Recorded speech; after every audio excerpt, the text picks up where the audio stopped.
The bedroom door hung barely ajar when lightning split the night, and in that brief flare I saw her, my wife, yielding on the sheets, still wrapped in the dress she'd worn to betray me, her body arched beneath the impatient hands of her twin sister. 15 years of marriage had lulled me into thinking love was a brick house, solid, unshakable, built from ordinary routines. Every dawn I'd kiss her half awake, believing that small habit was mortar enough. Then she'd drop one sentence, "I'm going out with the girls, don't wait up," and the whole facade groaned. She said it sweetly, practiced smile in place, but inside her eyes a spark jumped that wasn't meant for me. She crossed the hallway in a black dress that had been asleep in the closet for years. Jasmine perfume hung behind her like a flag. The click of her heels on the wood counted down to something I couldn't name. When the door latched, silence sat heavy on the sofa. I poured a glass of water, just to keep my hands busy. The rim tapped the counter, because my fingers shook. That clang dug sense into me.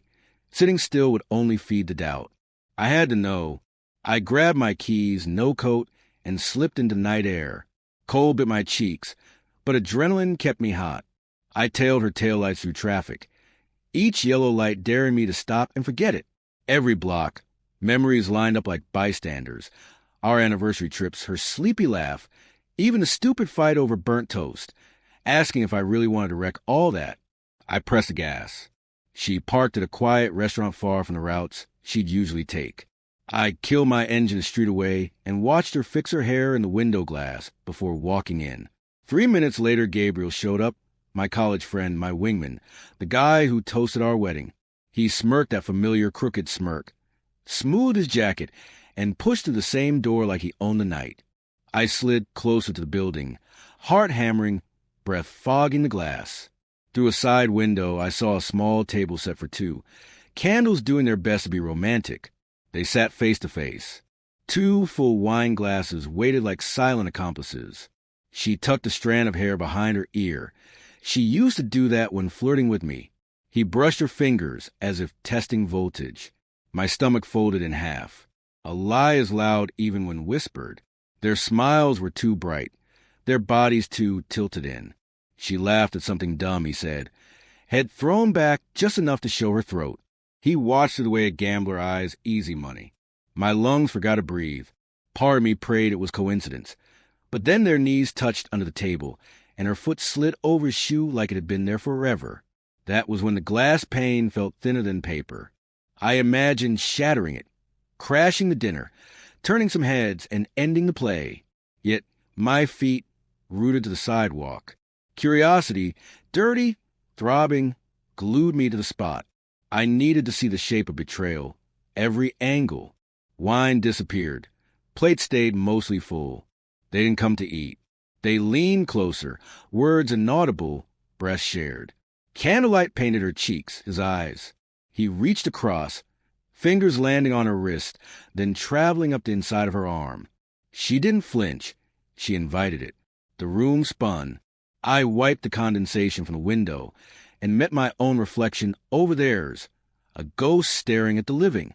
Time stretched like melted gum. Finally, the waiter left the bill. Gabriel paid fast, and they rose together, her smile soft, his hand steady on her lower back. In that moment, I understood the foundation of my life had cracked hours ago and was still crumbling. But the collapse wasn't over. It was only starting, and I couldn't look away. I watched him step outside, share one private laugh, and head for his car. My heart kept a brutal rhythm in my chest. Whatever came next, innocence was gone, and something darker dragged me forward. I stayed on their tail, headlights off, 2 cars back. City lights flickered like cheap neon jokes. Gabriel's sedan rolled through empty streets until it stopped at an old building with a marble lobby and a cage lift that probably hadn't been oiled this decade. They went inside. I parked, palms damp on the wheel, lungs pumping fire. The intercom showed faded names. Gabriel's was half scratched, but still there. I jabbed the button, no answer. The latch was loose. The door nudged open. Marble echoed under my shoes as I climbed, avoiding the steps that creaked. Second floor, a giggle, hers, followed by his low murmur. Their door stood ajar, bright light spilling into the hall. Through the gap I saw them in the entryway, coats half off, lips all in. She untied his tie, slow, practiced. He found the zipper at her back. Each little click was a punch in my head.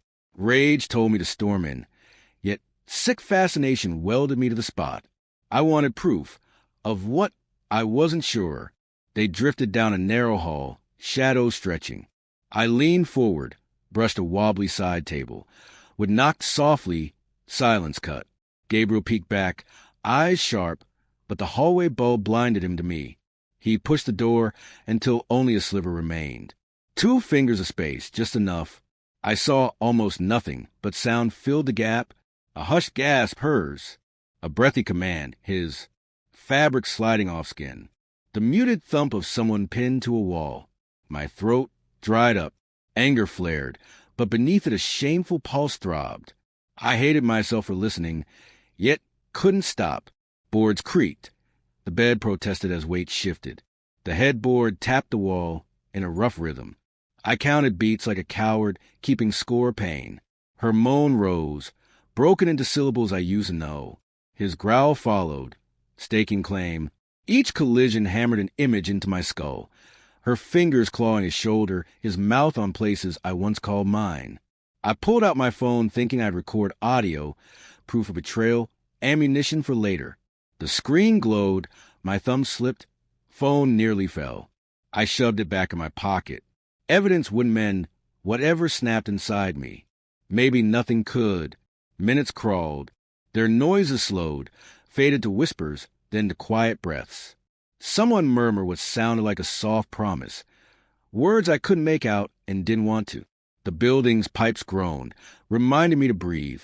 I stepped back from the door, nails biting my palms hard enough to draw tiny crescents of pain. Down the stairs, each tread boomed like a drum roll for revenge. Outside, cold night air slammed into me, but the heat in my chest didn't fade. I stood by my car, staring at their window, lights still glowing, shadows settling into what passed for comfort. The story was no longer about trust. It was about what I would do with the ruins. I lit a cigarette I didn't even want, watched the tip burn, and tasted bitter smoke. Up there, they were probably tangled in sheets, thinking the world hadn't noticed. They were wrong. I had seen everything, and seeing had changed me. War had just been declared. Even if they didn't know it yet. I flicked ash to the sidewalk, climbed into the driver's seat, and drove off plotting my next move. Something sharp enough to cut all 3 of us. I drove around for an hour with the radio off and the windows down, letting cold wind scrape the anger off my skin. Traffic lights blurred past. At some point I looked in the mirror and saw a face I barely knew. Eyes too wide, jaw clenching like it had forgotten how to relax. I wondered if that look was permanent now. Back home the house felt fake, like a model someone forgot to finish. Her mug sat in the sink with half-dried tea. A scarf she'd tossed on the sofa still smelled of jasmine. I walked room to room, touching things that used to mean safety. Our wedding photo, the art print she picked, the cheap lamp we joked about replacing. Each object looked normal but hummed with a new, ugly meaning. I opened her laptop. No password change. In the browser history, I found a string of searches. Best boutique hotel city center, birthday surprise ideas for a man, how to delete messages iPhone. My stomach turned, but I kept scrolling. Half the tabs were restaurant menus, all places I'd never been. A folder of photos hid in the desktop corner. Thumbnails of her smiling at the camera, Gabriel's arm around her shoulder in 3 of them. He cropped me out with clean edges. I copied the folder onto a flash drive and dragged the original to the trash, but didn't empty it. I wanted her to know I'd seen. Around 4 a.m, headlights swept across the curtains. I killed the hall light and waited in the dark. The front door opened soft, almost guilty. She tiptoed inside, shoes in her hand, hair still messy from someone else's fingers. I stayed silent until she reached the stairs. Had fun? I asked. My voice sounded calm, which scared us both. She froze. You're up. Couldn't sleep. In the glow from the street lamp, I saw her throat move as she swallowed. Dinner went late. We talked, lost track. Must have been a good talk. You look relieved. She started to answer, stopped, then tried again. You're angry? No. I said, I'm wide awake. I walked past her to the kitchen, flicked on the light. She followed like a guilty kid expecting a lecture. I poured 2 glasses of water and set one in front of her.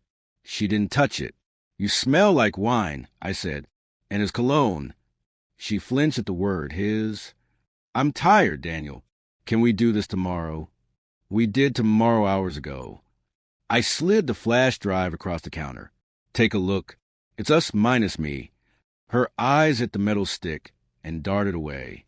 You went through my things? I laughed once, sharp.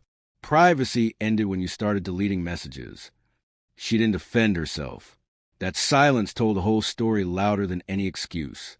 I felt a crack inside my chest spread wider, but I kept my face flat. Go to bed, I said. I need air. I left before she could answer, locking the door behind me. The street smelled of wet pavement and fast food wrappers. I walked 3 blocks to an all-night diner, ordered black coffee I didn't want, and watched the sky fade from bruised purple to dull gray. At sunrise, I pulled a napkin toward me and started writing, a list of everything she and Gabriel had taken from me. Trust, pride, easy mornings, the simple idea that my life made sense. The list got long. When the waitress refilled my cup the 3rd time, I asked for a to-go box and slipped the napkin inside. A gift, I thought. People should receive what they give. By noon, I was outside Gabriel's office building. He worked Saturdays sometimes, bragged about it like hustle was a virtue. I waited in the car, rehearsing lines that tasted like iron. Around 1 he appeared, phone glued to his ear, smiling at whoever was on the other end, maybe her, maybe a client. Didn't matter. He crossed the sidewalk toward a coffee cart. I stepped out and walked up behind him. Big night? I said. He turned, jaw dropping when he saw me. Dan! Hey, man, what brings? I hugged him. Tight, too tight. Felt his ribs under my arms. Whispered, everything's on the table now. Then I pulled back and smiled. We should talk soon. He nodded, confused, maybe scared. I handed him the to-go box. Dessert, I said. Share it with someone special. I didn't wait for his reply. I just turned and left, his name floating behind me like weak perfume. Back in the car, my hands trembled with leftover adrenaline. I realized the war I'd promised myself was happening already, one small move at a time. No screaming, no broken glass. Just steady pressure in the dark corners where secrets live. I started the engine, rolled down the window, and let the city noise drown the thoughts crowding my head. This wasn't about saving the marriage anymore. It was about seeing how far people fall when you nudge the floor away. I didn't go home right away. I parked 2 blocks from the house and watched the front door, waiting to see if she'd leave again. Nothing moved. Curtains stayed still. I used the time to open a new email account under a random name and sent myself the photos I'd copied from her laptop. Back up. Then I wrote 2 short messages, one to her, one to Gabriel. Same line in both. Tonight, 8:30, our place. We need to clear the air. I pressed send before I could overthink it. Inside, she was in the kitchen pretending to slice vegetables. The tension felt like static. I didn't speak. I went straight to the garage and dug out an old baby monitor we never threw away. The receiver still worked. I hid the camera eye in the bookshelf of the living room. Angle pointed at the sofa where we'd all sit. Receiver went in the study. Screen dimmed. Cheap surveillance, but enough. 7:50. She came to the doorway, wiping her hands on a towel. You invited him? I nodded. Better to face things. She searched my face for clues. Found none. Do you want me here? Yes, I said, and nothing more. She went back to her chopping, knife hitting board a little too hard. 8:25, doorbell. I opened it before she could. Gabriel stood there with a bottle of wine and a twitch in his smile. He stepped inside, glanced at her, then at me. The room smelled of garlic and mistrust. We sat. She poured the wine. No one toasted. I kept my voice level. I'm tired of half-truths. Let's be honest for once. She set her glass down. Daniel, this isn't fair. I'll start. I cut in. I followed you last night. I saw everything. Silence hit hard. Gabriel's throat clicked as he swallowed. She closed her eyes like bracing for a punch. I let it hang, then reached into my pocket and placed a small envelope on the coffee table. Inside were printed screenshots of their hotel searches, the cropped photos, the browser history. Gabriel picked it up, thumbed through, face draining. What do you want? I leaned back. Truth. Payment. Not money. Answers. I stared at her. When did it begin? She looked at the carpet. February. Why'm? Tears welled but didn't fall. You stopped seeing me, she whispered. Gabriel rubbed his temples. It just happened. Nothing just happens, I said. Choices do. I felt my heartbeat slow. Anger shifted into a cold focus. So here's my choice. You will end it. Tonight. Or I burn everything, job, marriage, friendships. I have copies of the files in 3 places. HR will see them. His wife will see them. Her parents will see them. Clear enough.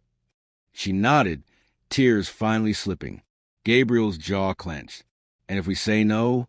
I smiled small. Then the fun starts. The tension crawled over the walls. She whispered, I'm sorry, but it sounded more like habit than regret. He stared at the bottle, silent. I stood. Decision time. I'll give you privacy. I walked to the study, closed the door, and watched them on the baby monitor screen. They sat stiff. Then she leaned in, speaking low. He shook his head, grabbed her hand. She pulled away. Voices rose, too soft to catch words, but loud enough to read tone. Fear, pleading, blame. He tried to touch her cheek. She flinched. He stood, paced, raked his hair. She wiped her eyes, talking fast. Finally, he threw his hands up, looked toward the study door, then at her again. She nodded once, defeated. I walked back out. He spoke first. It's over, he said, voice flat. You win. Not a game, I said, but good. I opened the front door. Now leave. He hesitated, then stepped outside without another word. I shut the door, locked it. She stood in the middle of the room, arms tight around herself. I don't know what to say, she murmured. Nothing to say. I replied, sleep in the guest room. I went back to the study and powered off the monitor, pulse finally steady. In bed, I stared at the ceiling. Victory felt thin. I knew endings are never clean. Secrets leak, habits linger. But control was back in my hands, and control was a start. Around 2 a.m., a soft knock on my door. I didn't answer. The handle turned anyway. She stepped in wearing one of my old shirts, eyes swollen. She crossed the room, sat on the edge of the mattress. I miss us, she whispered. I kept still. Us died last night. She reached for my hand. Her fingers were warm, trembling. Can we at least try? Part of me wanted to pull away. Another part remembered the curve of her smile, the feel of her skin. The room felt smaller than ever. She leaned down, pressed her lips to my knuckles, slow, hesitant. A spark jumped through me despite everything. She lifted her eyes, pleading without words. I said nothing, but I didn't move my hand. She kissed higher, wrist, forearm, slow trail up, breath hitched between us. Morbid, wrong, yet electric. I could taste betrayal and desire at once, a mix that burned and soothed. She climbed under the covers, body fitting against mine like it always had. I let it happen, tension turning into something raw and messy. We didn't speak. The dark covered guilt and need alike. Every touch was a question without answer, repair or revenge. I wasn't sure, maybe neither. Maybe just 2 broken people grabbing heat before the cold came back. After, she rested her head on my chest. I stared at the window, dawn creeping gray. Somewhere out there Gabriel sat alone with an empty box and a napkin full of my pain. Here in bed, the woman who calls it all breathed softly, already drifting off. I stayed awake, weighing the next move. The war wasn't over, just paused. And as her fingers curled around mine in sleep, I knew the line between punishment and pleasure was thinner than ever. Morning hit like a slap. She was still curled against me, hair across my chest, breath warm. I eased free, showered, and dressed before she stirred. Downstairs, I brewed coffee, watched the dark swirl lighten, and thought about lines. How easy they're to draw, how quick they smudge. She came into the kitchen wearing the same borrowed shirt. No makeup, eyes raw. About last night. Don't. I slid a mug her way. Coffee first, truth later. She nodded, wrapped both hands around the cup like it might anchor her. Silence sat between us, thicker than steam. I opened my phone and searched a name I hadn't said out loud in years. Marissa Evans, Gabriel's wife. We lost touch after their move upstate. I found her on social media. Profile locked but messenger open. I typed, need to talk. It's urgent. My thumb hovered, then I hit send. A blue tick popped almost at once. She was online. Upstairs, the guest room door clicked. She'd gone to get dressed. I breathed easier. Marissa replied, Daniel, what's going on? Can you meet today? I wrote, 2 p.m., Lakeside Cafe. She paused, typing bubble, stop, typing again. I'll be there. I pocketed the phone, heart steady. Step 1. She came back down in jeans and that same jasmine scent. Are we okay? She asked. Okay isn't on the menu. I'm working on something. You'll hear about it tonight. Her shoulders sagged. I'm scared. Good, I said, grabbing my keys. Lakeside Cafe sat quiet at midday, boats bobbing on dull water. Marissa arrived in a gray coat, hair pulled tight, eyes sharp. We hugged, stiff and formal. We sat. I laid the flash drive on the table. I'm sorry you have to see this. She pushed it back. I know Gabriel's patterns. Tell me straight. So I did, in plain words, restaurant, apartment, baby monitor, the threat. No flourish, no pause. She listened, jaw set, tears gathering but not falling. When I finished, she breathed out hard. I figured something was off. He's been distant, hiding texts. I needed proof. She slid the drive into her purse. Thank you. I didn't do it for thanks, I said. I need a partner. Someone who knows what losing him means. She eyed me over the cup rim. What's the plan? Exposure. Controlled. One hit that ruins a lie but keeps us clean. I handed her a folded sheet, an outline, email blast to our mutual friends, HR packet for his firm, a private link with the files. Scheduled sends, 1 password, 2 keys, hers and mine. She read fast, gave a curt nod. We do it tonight? 11 p.m., I said. He'll think the storm blew over. Her mouth twitched, half smile, half snarl. He always does. We agreed on details, exchanged spare keys, promised silence until 0 hour. She left with new purpose in her stride. Evening. I cooked pasta for the first time in months. She sat at the counter, quiet. I spoke little, thinking of timers and triggers. At 9, she asked, Can we start over? I twirled spaghetti on my fork. Starting over needs ground that isn't cracked. Ours is sinking. Tears slid. She wiped them fast. Tell me what to do. Wait, I said, and watch. I meant both of us.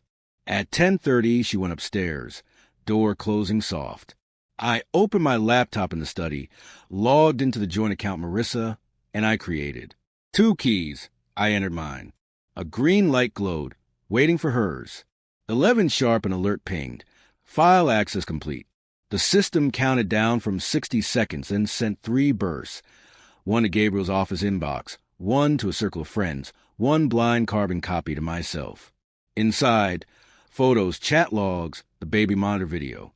I leaned back, heart thudding slow but deep. Outside, wind picked up, rattling the gutters like applause. Phone buzz, unknown number. I answered. Gabriel's voice cracked through. Daniel, what the hell did you do? Truth bomb, I said. Feels heavy, huh? You've destroyed me. Correction, you did. I just sent invitations to the viewing. He cursed, voice breaking. I ended the call, pulled the battery, tossed the phone in a drawer. Noise can wait. Upstairs, a door creaked. She stepped onto the landing, eyes wide. What happened? Gravity, I said. Everything that went up just came down. She came down halfway, stopped. Are we next? Maybe, I answered. Depends how honest we get. She sat on the step, hugged her knees. I sat below her, distance of 2 risers. The house hummed with midnight electricity and far-off sirens.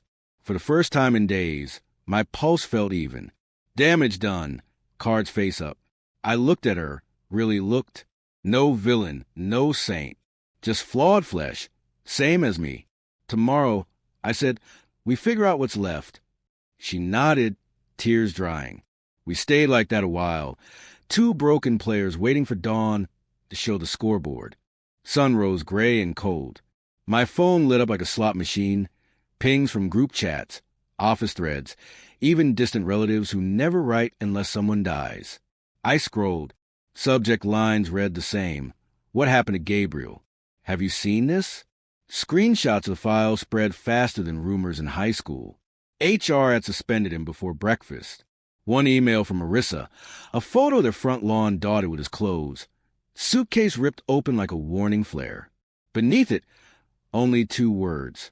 Thank you. Anna shuffled into the kitchen, hair tied back, eyes swollen.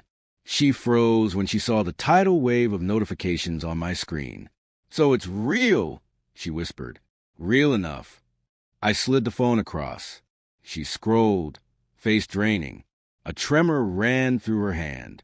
You set the fire, she said. No, I answered, pouring coffee. I just showed the matches were already lit. We sat across from each other, mugs between us like neutral ground. She kept staring at the phone. He lost everything, she said. And you? She met my eyes. I might have, too. Silence stretched. The toaster popped. Neither of us moved. Finally she spoke. What do you want now? Honesty, I said, and space. Space as in separate rooms or separate lives? Let's start with rooms. She nodded, a small break in her voice. Fair. I showed her my coat. Come with me, I said. She looked surprised but followed. We drove in silence to the cliffs west of town where the ocean hits black basalt and the wind never stops. I parked facing the water. Sea spray dotted the windshield, tiny hits like static. Waves pummeled the rocks below, their rhythm matching the pulse in my throat. This was our first picnic spot, she said, voice barely audible over the wind. Yeah, before mortgages, before promotions, before we got lazy. I drummed fingers on the steering wheel. Tell me why you stepped out instead of calling for help. She stared at the surf. Because I was scared you'd say no. Scared it was my fault we'd gone flat. With him it felt effortless. I breathed through the sting. Effortless is easy when you skip the hard parts. She nodded, tears gathering again. I know. Wind rattled the doors. I leaned back. I'm not promising forgiveness. I can't even frame the word yet. But I'm willing to dig, if you are. She wiped her cheeks. Dig how? Counseling. Transparency. No secrets, even ugly ones. I held up my phone. You keep my passwords. I keep yours. Total open book. She exhaled a shaky breath. Okay, anything else? Desire, I said, surprised at myself. Not pity sex in the dark. Real want, because without that we're roommates and a mortgage. She turned, searching my face. I still want you, she murmured. A flush crept into her neck, despite the cold. I never stopped. I felt the pull, same mix of anger and heat that tore through me last night. My hand found hers on the console, warm, tentative. Fingers laced. Thunder rolled far off, low and threatening. She leaned in, but I put a palm on her chest, stopping her inches away. Slow, I said. We rebuild slow, or we don't rebuild at all. She nodded, lips parted, breath hitting my cheek. We stayed like that, suspended, the cliff wind howling around the car, salt hanging in the air like a challenge. Behind us, the phone buzzed again. I ignored it. For the first time in days, the noise outside felt smaller than the quiet between our joined hands.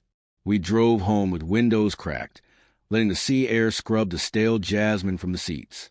At every stoplight she glanced over, searching for signals. I gave none, future undecided. Back in the driveway, I cut the engine. Guest room, I reminded, right. She opened the door, paused. Thank you for not shutting the door all the way. Half open's enough for now, I said. She went inside. I stayed in the car, staring at our front windows glowing soft like nothing had happened. In my pocket, the phone buzzed again and again. Gabriel lawyers, gossip hounds. I silenced it and watched the porch light flicker in the wind. War wasn't over, but the battlefield had shifted. Now it was me versus the ruins, deciding which pieces were worth lifting and which should stay broken.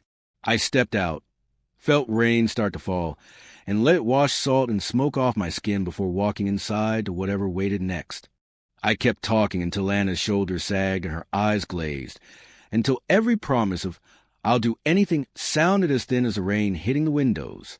When I finally paused, she reached for my hand, soft, shaky, desperate.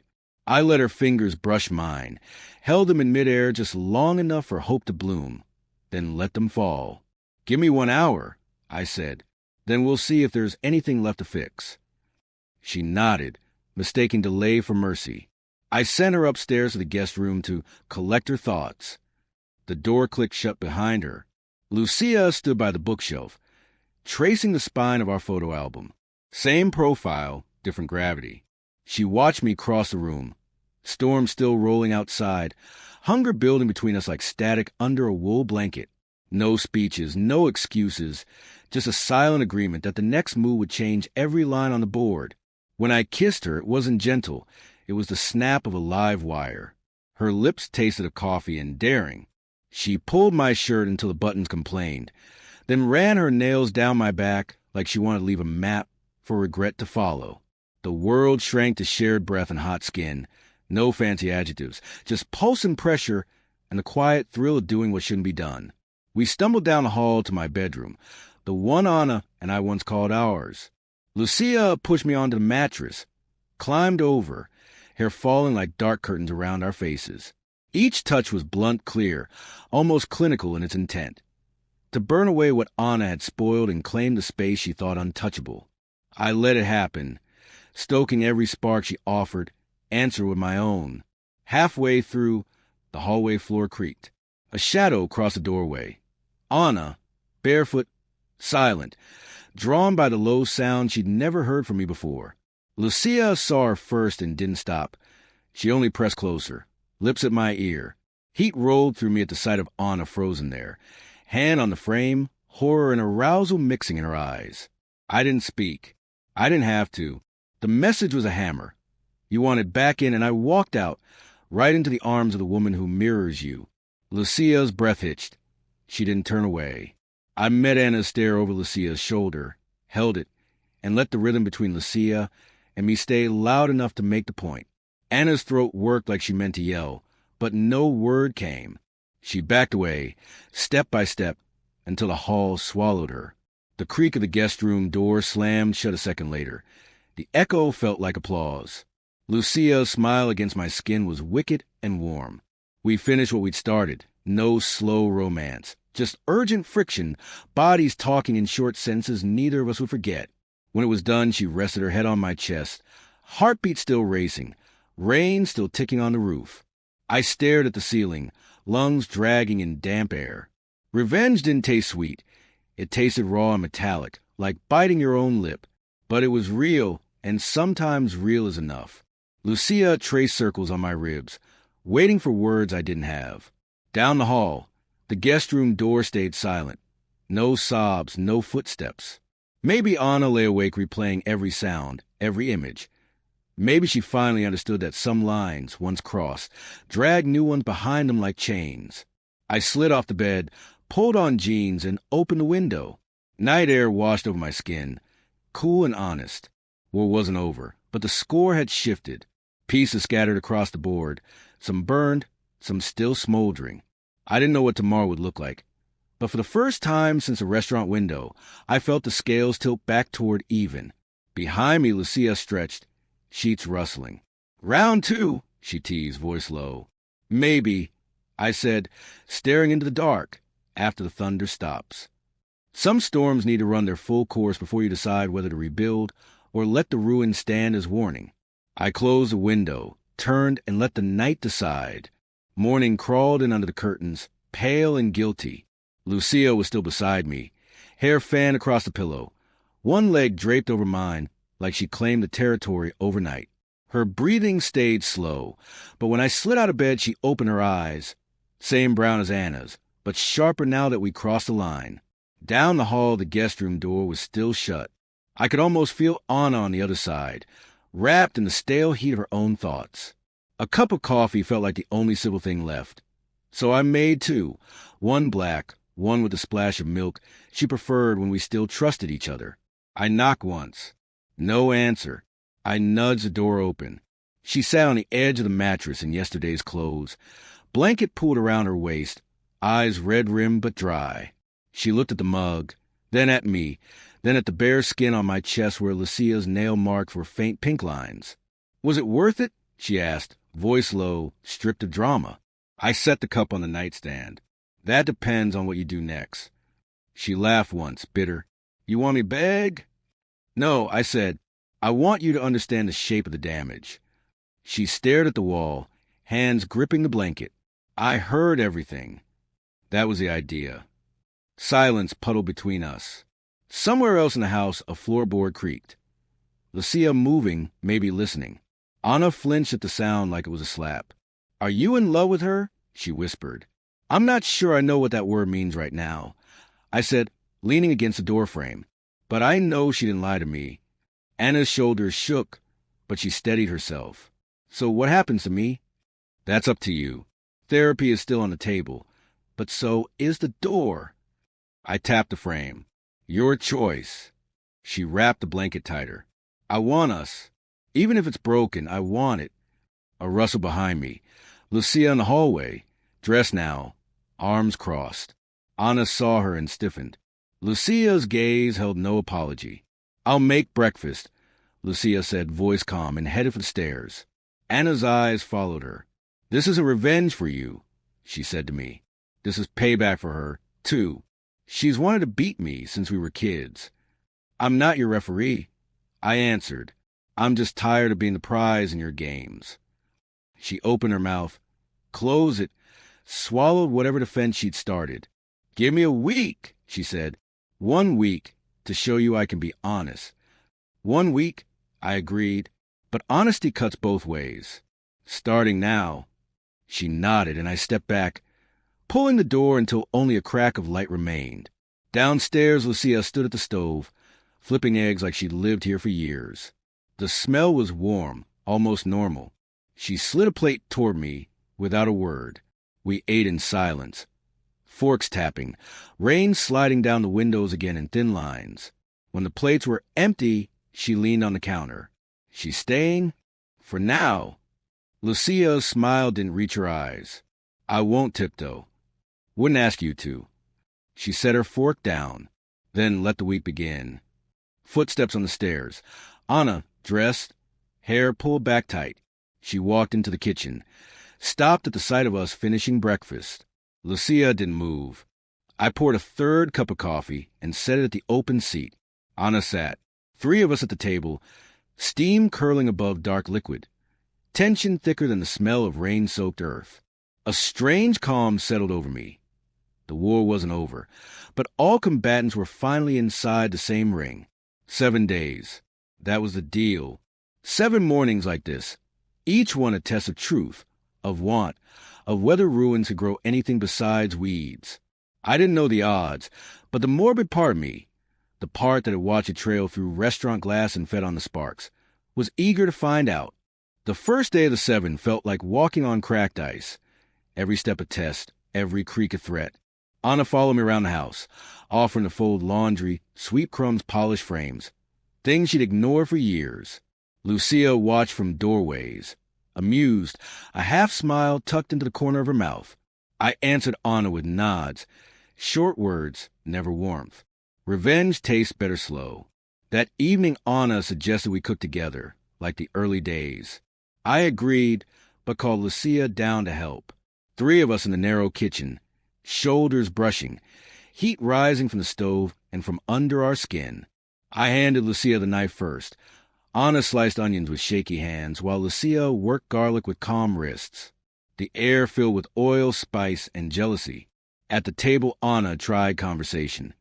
Therapy questions, future plans, but I let silence stretch until it felt like cling film over her mouth. Lucia ate quietly, eyes flicking to me whenever Anna reached for my hand. I kept my fingers on the glass instead.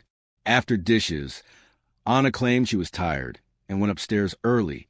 Lucia lingered, drying plates at half speed. When the last dish clinked into place, she pressed her back to the counter, arms crossing under her chest. "She thinks work will earn you back," she said. "She's never understood the price." I answered. Lucia cocked her head. "And your price tonight?" I stepped closer, close enough to see the pulse in her throat. "Stay with me again." No flourish, no promise, just the offer. She nodded once. We climbed the stairs, each footfall deliberate. Halfway up, Anna's door opened. She must have waited for the rhythm. She stood there in one of my old T-shirts, eyes wide, heartbreak raw. Lucia didn't slow. She brushed past Anna so close their shoulders touched. Anna gasped, maybe at the contact, maybe at the scent of my skin still clinging to Lucia's. I didn't speak to Anna. I met her gaze, held it, then followed Lucia into my room and closed the door with a soft click that sounded louder than any scream. Sheets were still rumpled from last night. We made new folds on top of old memories. Every sound, each soft curse, each drag breath, was a message sent through thin walls.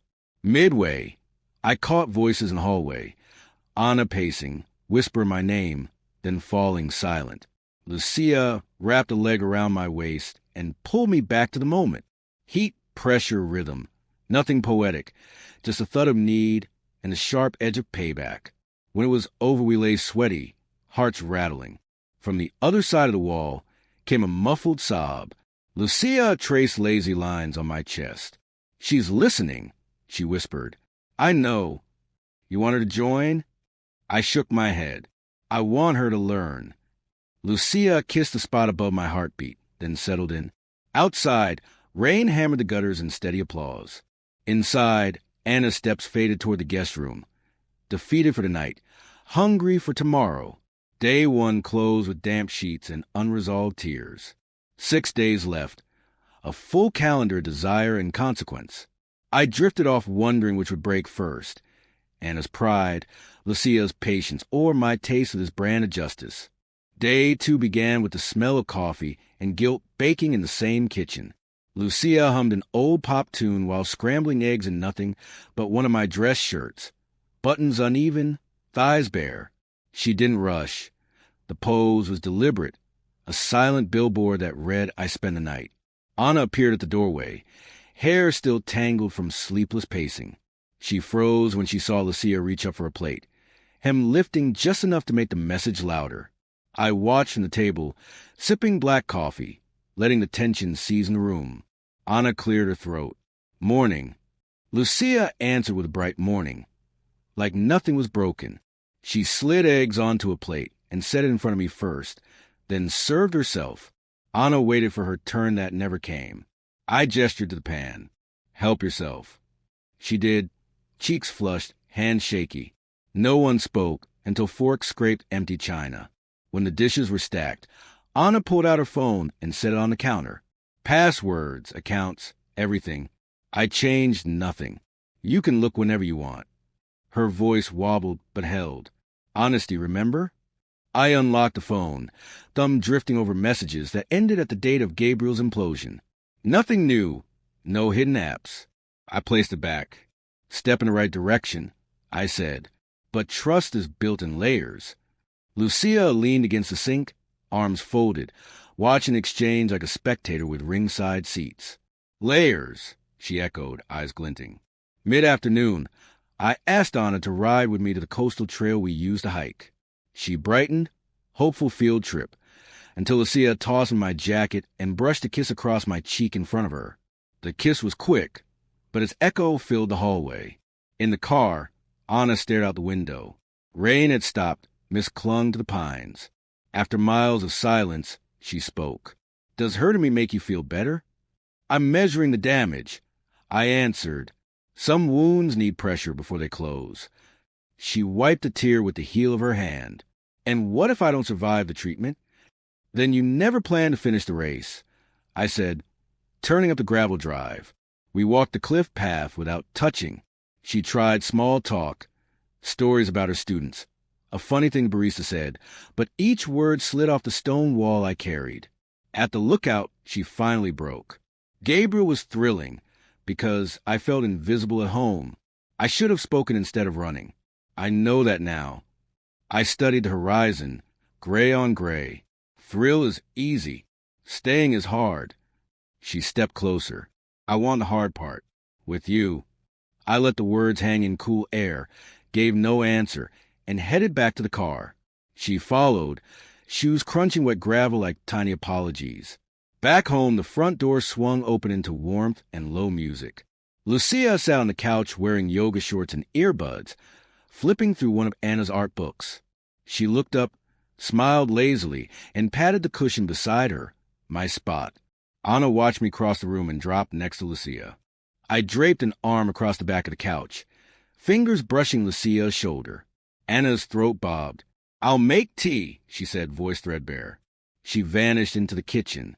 Lucia angled toward me, whisper soft. How was the drive? Revealing, I murmured. She trailed a finger along my thigh. Want to give her another lesson tonight? The suggestion pulsed through me, equal parts hunger and calculation. Not yet, I said. Let anticipation do the heavy lifting. Night fell with slow menace. Anna brought tea to the living room, placed our cups first, hers last. She sat on the far armchair, clutching porcelain like a lifeline. I let conversation drift to mundane things, weather apps, grocery lists, while Lucia's bare foot traced idle patterns on my ankle under the coffee table. Anna saw. Her knuckles whitened around the cup, but she didn't speak. At 10, Lucia stood and stretched, shirt riding high. I'm showering. She kissed my forehead on her way out, lips lingering just long enough. The bathroom door closed, water hissed. Anna set her cup down.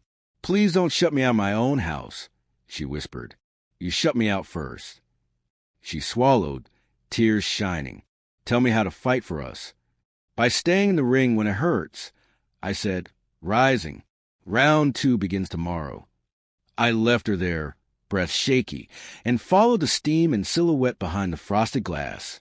I didn't lock the door. Whether Anna listened from the hallway or walked away was her decision. Mine was already made. 5 days to go. Plenty of time for pain, pleasure, and whatever new shape rises from ruins. Day 3 opened with rain hammering the roof like fingertips on a drumhead. I woke tangled in Lucia's arms, her breath warm at the base of my neck. Down the hall, the guest room door clicked. Anna was up early, prowling for proof she still belonged in a house that now whispered my sister's name more than hers. Lucia slipped from the sheets, buttoning my shirt over bare skin. She stopped at the mirror, smoothed her hair, then pressed a quick bite of a kiss to my shoulder, playful, proprietary, before padding out in search of coffee. I lay there a minute, savoring the faint sting where her teeth had marked territory, then followed. In the kitchen, she stood on tiptoe to reach a mug. The hem rose, flashing curve her thigh, just as Anna walked in. 2 identical faces met across the island, one smudged with sleep, one glowing with victory. Lucia poured 1 cup, sweetened it the way I like, and handed it to me without looking at Anna. The omission said everything. Anna's voice trembled. Would you like breakfast? Lucia answered first. Just fruit for me. She bit into a strawberry, juice glistening on her lip. Anna turned away to crack eggs, shoulders stiff. I leaned against the counter, coffee hot in my hands. Plans today? Anna glanced over, hopeful. We could walk the art district, just us. Before I could answer, Lucia stroked the back of my neck. He promised he'd help me pick new paint for my studio. She didn't have a studio. The lies slid out like silk. I nodded. Anna's inhale sounded like a balloon punctured. She cooked silently. When the plate landed in front of me, she brushed my wrist, a memory touch. Lucia saw it, smirked, and licked strawberry from her thumb. Anna's flush deepened. We left her rinsing dishes. In the car, Lucia laughed. She's cracking.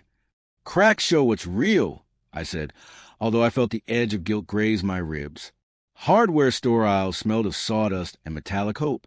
Lucia pretended to compare color swatches, slipping her hand into my back pocket whenever no one passed. I let her, because the game required witnesses, cameras, employees, the board cashier, anyone who might report back. Morbo needs an audience. Back home, Anna waited on the porch, hair damp from drizzle, clutching a folder. Therapist wants both of us tomorrow, she said. Her eyes flicked to Lucia's hand linked with mine. Please come. Lucia tugged me toward the door. We'll think about it. Inside, afternoon dragged. Anna set up candles in the living room, turned soft music on, tried to carve a bubble where we could talk. I walked through it to the study, Lucia at my heels. We shut the door. Anna stayed outside, small and spare in the hallway glow. Lucia pushed me against the desk, mouth hungry. My hands found the hollow of her back. Fingers splayed. Paperwork slid to the floor, a silent avalanche. Lucia's laugh vibrated in my mouth. Then a faint knock. Anna. Daniel, can we speak? Her tone threaded between fear and longing. I parted from Lucia. Later. Please, I want to tell you something important. Lucia's eyes gleamed. She whispered, invite her in. The invitation was gasoline. I opened the door halfway. Anna stepped into the study's shadow, candlelight from the hall trailing her. She looked at Lucia first, lips swollen, shirt half-buttoned. Then at me, words sputtered, died. Lucia across the distance, fingertips grazing Anna's jaw, neither tender nor cruel, just testing the electricity. Anna shivered, confusion flooding her face. Lucia's voice was silk over flint. He asked if 3 was too many. A lie, but a precise one. Anna's pupils dilated. She swayed closer to me, breath shaky. Is this what you want? I didn't answer. My silence let the possibility breathe, thick and heavy. Lucia's hand slid to Anna's shoulder, thumb stroking the pulse beneath skin. The twin tremor vibrated through the room. Anna's lips parted. The word yes hovered, unspoken. I saw it, tasted it, desire wove into desperation. I let the moment stretch until her knees nearly buckled, then stepped back. Not tonight. I said, voice steady as stone. Tonight you watch. Lucia's grin sliced wicked. She took my hand, guided me to the edge of the desk again, leaving Anna rooted near the doorway, heartbeat loud as thunder. We didn't close the door. We left it ajar, enough for sight lines, not enough for entry. As Lucia kissed down my throat, I locked eyes with Anna. Tears shimmered, but she didn't look away. When Lucia's hands found my belt, Anna's breath hitched like a sob turned inside out. We kept it raw but unhurried, every movement deliberate, choreographed for the witness. Papers crumpled under my palms. Lucia's laugh rolled low when my voice finally broke with need. In the doorway, Anna's fingers dug crescents into her own arms. When it ended, Lucia pressed a triumphant kiss to my lips, then glanced at Anna with a feline blink. Anna backed out into the hall, silent, eyes shining with something that wasn't entirely pain. I closed the study door gently. On the carpet outside, 2 droplets glittered, tears or water from her hair. I stepped over them, stomach twisted with a pleasure too tangled to name. 3 days left. Somewhere between punishment and surrender, the line was blurring. And I, caught in the fog of vengeance and want, had no clear idea which side I hoped to land on when the storm finally broke. Day 4 arrived under a sky the color of a fading bruise. We drove to therapy. Anna in the front seat. Lucia perched behind me, legs crossed, perfume threading the small cabin with slow poison. Nobody spoke. Wipers hissed across the glass like someone shushing our thoughts. The waiting room smelled of lavender and antiseptic. Lucia came in uninvited, claiming moral support. Dr. Morales arched an eyebrow but said nothing. We sat in a crooked triangle. Anna clutching a tissue, Lucia lounging, me studying the carpet as if it held maps out of this maze. Describe last night, the therapist requested. Anna's voice shook. I watched them. Lucia's smile curled at the edge. Dr. Morales glanced at me. And you allowed that? I orchestrated it. I answered. My chest felt hollow and hot all at once. The doctor scribbled. Anna, how did observing affect you? Her eyes brimmed. It hurt. And, she swallowed, it stirred something I don't understand. Lucia's fingernail tapped the armrest. Slow applause. Name it. Morales pressed. Anna exhaled. Jealous desire. The word hung thick. Desire aimed at what? Me, Lucia, the forbidden triangle? She didn't clarify, and I didn't ask. Instead, Dr. Morales assigned new homework. No sexual contact for 48 hours, but mandatory shared space, meals, chores, eye contact. A cold shower for a burning house. On the drive back, Anna's hand drifted to my thigh. Testing. I lifted it and placed it gently in her lap. Lucia saw the gesture in the rear-view mirror and smirked, satisfied that the ache would linger. At home, the silent game began.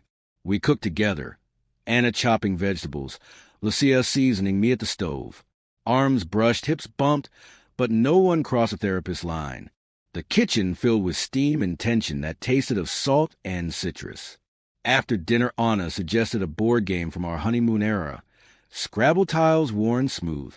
Lucia pulled her chair close to mine, knees nudging under the table.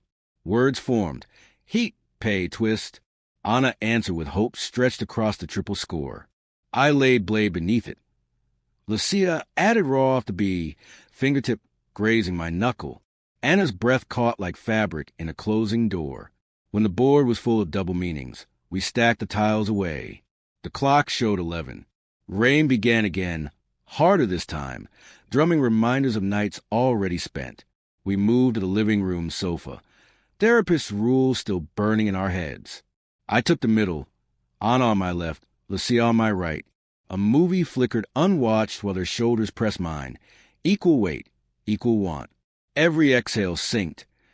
Every heartbeat felt loud enough to set the speakers buzzing. Halfway through, the power blinked out. Storm killed. Darkness swallowed the room, except for faint streetlights sneaking through curtains. Anna's hand found mine, trembling. Lucia's found the other, steady. I stayed motionless, pulse hammering. Anna whispered, 48 hours. Lucia murmured back, rules break if all players agree. Their thumbs traced circles on my skin, mirror images. Heat coiled low, begging for a crack and a promise. I stood, breaking the circuit. Blankets, I said. House is cold. I fetched throws from the hall closet. When I returned, Anna and Lucia were side by side on the couch, knees touching, a charged line between identical faces. I draped the blankets over them and sat in the armchair across. Referee once more. We talked in the dark. Childhood pranks, first crushes, how identical voices confused teachers. Laughter fluttered, soft and tentative, wrapping the room in something that felt almost gentle. The storm outside sharpened, rattling windows until thunder boomed like a judge's gavel. Near 1 a.m., Lucia yawned, stood, and brushed Anna's hair from her face, an intimate gesture loaded with complicated history. Same truce tomorrow? She asked. Anna nodded, eyes shining. Tomorrow. They parted. Lucia to my bed, Anna to the guest room, doors clicking like closing arguments. I remained in the chair, heart thudding, mind replaying the silent electricity that had pulsed between the twins when they sat shoulder to shoulder. 48 hours. One day down, one to go, in the hush after thunder. I wonder which would snap first, the therapist's rule, Anna's resolve, or the fragile thread I call conscience. Lightning flashed once more, casting my shadow long and forked across the floor. Two paths diverging, neither lit well enough to see the end. Daylight seeped through the curtains like a slow confession, sketching three silent figures in pale gray. The storm had moved on, leaving the house heavy with its afterscent. Wet soil, static, the faint muss of bodies held in check. 48 hours of forced celibacy. Half the sentence served, half still yawning ahead like a pit with polished edges. We moved around each other as though a tripwire stretched across every doorway. Breakfast became choreography. Anna brewed coffee. Lucia fetched cups. I stood between them, tasting the tension the way a sommelier tastes cork. Neither twin touched me, but their nearness felt like hands sliding under a shirt. Soft at first, then deliberate. Mid-morning Anna suggested painting the spare room, a gesture toward new beginnings. Lucia offered help, voice sweet with hidden razors. I agreed, sensing the trap and stepping in anyway. We changed into old clothes. The sight of both women in cut-off tees was another kind of wet paint. Fresh, tempting, begging fingers. Anna rolled primer in long strokes, muscles flexing. Lucia edged the trim, leaning so close her hip brushed mine every other breath. White paint speckled brown skin, eyes track drops sliding down wrists, and the room thickened with more than fumes. At noon Anna's roller slipped, splashing a stripe across Lucia's collarbone. Lucia laughed, low, smoky, then dipped 2 fingers into the tray and flicked a spot onto Anna's cheek. A war of tiny splatters followed, playful at first, then slowing, strokes landing softer, lingering longer. Primer became body paint. Every speck said, touch me. I stepped back, heartbeat hammering, and reminded myself of Morales' rule. They froze like statues, breaths quick, paint dripping off bristles to the tarp. Lucia's gaze locked on Anna's parted lips. Anna's on the curve of Lucia's throat, where a white droplet slid down, heading lower. I felt the current snap, smelled ozone before lightning. I dropped the roller, ordered a break. We washed brushes in the laundry sink, cold water sluicing over wrists sticky with pigment. The sink was too small, shoulders bumped, hips pressed. Lucia's elbow grazed my waist, Anna's hair brushed my jaw. Neither was an accident. Afternoon lulled. We sprawled on the living room rug, paint fumes swirling overhead. Playlist soft. I read aloud from a travel magazine, voice steady, but my eyes kept drifting to Anna's bare knee, Lucia's smudged collar. The sisters lay head to head, mirror images inverted, fingers almost touching between them. Every rise of their chests lifted the thin fabric a fraction higher. 5 p.m. ticked loud in my skull. 22 hours without release. Muscles ached with held need. I suggested takeout. Anna volunteered to drive, eager for approval. Lucia stayed, claiming a shower. I watched Anna's taillights vanish, then turned. Lucia stood at the foot of the stairs, shirt already peeled off, paint-spattered sports bra clinging like a dare. "We're alone," she murmured, tongue wetting lower lip. "Not for long," I said, pulse hammering.